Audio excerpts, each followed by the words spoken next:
Okay, it's been a long time since I've made a video here on YouTube, but I want to get back at it again. Today I'm doing this review of this systematic theology by James Montgomery Boice, also known as Jim Boice, who is a Presbyterian preacher and theologian who died, I believe, in the year 2000. The reason why I wanted to read this book is, well, first of all, the audio version of it was available on Audible, so I got that, and I also had the physical copy in my library. So I said, hey, this is a nice little systematic theology that I will spend some time reading. And I've heard people that I like a lot, like R.C. Sproul, talk about Jim Boice and how he was a great preacher and a great man. So I wanted to get exposed to his theology because I hadn't previously heard any of his sermons really, or been exposed to any of his books. So this book is now what they call a comprehensive and readable theology. So it started out as 4 separate books that they compiled into now a sort of systematic theology of sorts. And I believe there was a revision or a re-release of this more recently, so you can go ahead and pick that up.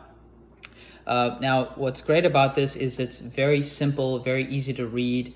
This guy is a reformed dude, but it's not as technical as some of the other systematic theologies out there. For instance, something like Michael Horton, which is a newer systematic theology from the Reformed perspective, is a lot harder than this. Also, obviously, the classic ones like Louis Berkhoff or Herman Bavinck or John Calvin or Charles Hodge, those are way more difficult, and so this is easy. This guy is a preacher, and so he tells lots of stories. He has lots of great illustrations to make it easy for you, and the chapters are also a lot shorter. Now, the downside of this one is that it is patchy, or how shall we say, certain parts are a lot thicker and a lot better than other parts. So for instance, on the eschatology chapter, there are only 2 short little chapters on eschatology, so very weak over there. But for instance, he dedicates 3 chapters with respect to the time, like how should we think of time right now, the human or the Christian perspective of history. So for instance, he spends a lot of time on that, but doesn't talk almost at all about eschatology. The section on the church and spiritual gifts I thought was very good. I also thought he did a real nice job on the person of Christ, the work of Christ. The doctrine of salvation was quite good. And what I didn't like was his attributes of God section. He talks about the nature of God, but sorry, I'm just getting a call. I'm going to hang that up. So he talks about the attributes of God, but I don't like his view here because he deviates from classical theism in some parts. He doesn't have a very high doctrine of the simplicity of God, the impassibility of God, sort of those, what they call the great-making attributes of God, the classic Thomistic, stock Reformed view of that. People are calling me like crazy. Anyway, so he has sort of a redefined version of that thing that is more common in the 20th century theologians, so he's like that. Another thing that I don't like is his view of human nature. He holds to a trichotomist view, which seemed to be popular in the 20th century, where we say people have 3 parts to their being. They have a body, a soul, and a spirit. And he gets real fanciful with this and tries to show how God sort of redeems us when he saves us.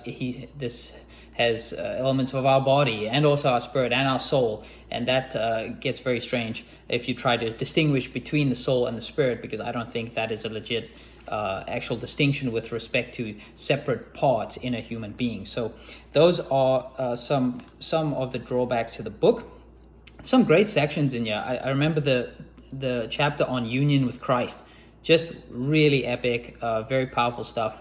Every time when I hit a really good chapter in here, I felt like, wow, I should preach that. I want to turn this into a sermon or something. And I wonder actually if these were sermons for him, or somehow worked it into, he thought about how he would teach that. So this is very readable for you. If you've never read a whole systematic theology book, this could be the one for you. You know, it's a bit thicker than something like Jim Packer's Concise Theology or R.C. Sproul's little Everyone's a Theologian. This is a step up from that in terms of the length, but it is not a step up in terms of difficulty. This may actually be one of the easiest systematic theology books that you can find. So commend this one to you, Jim Boice. I probably won't be reading more of his theology. You know, I've done over 700 pages of it here, and on to other things. Need to crack open the more difficult ones again and get back to studying theology. If you are a Christian, you always need to study systematic theology. I'm a pastor at a church, but every year I read new theologies and trying to learn it, because you never want to get beyond the basics. You always want to revisit those basics so that you can drive it deeper into your soul, so that you can then live a better life as a Christian for the Lord.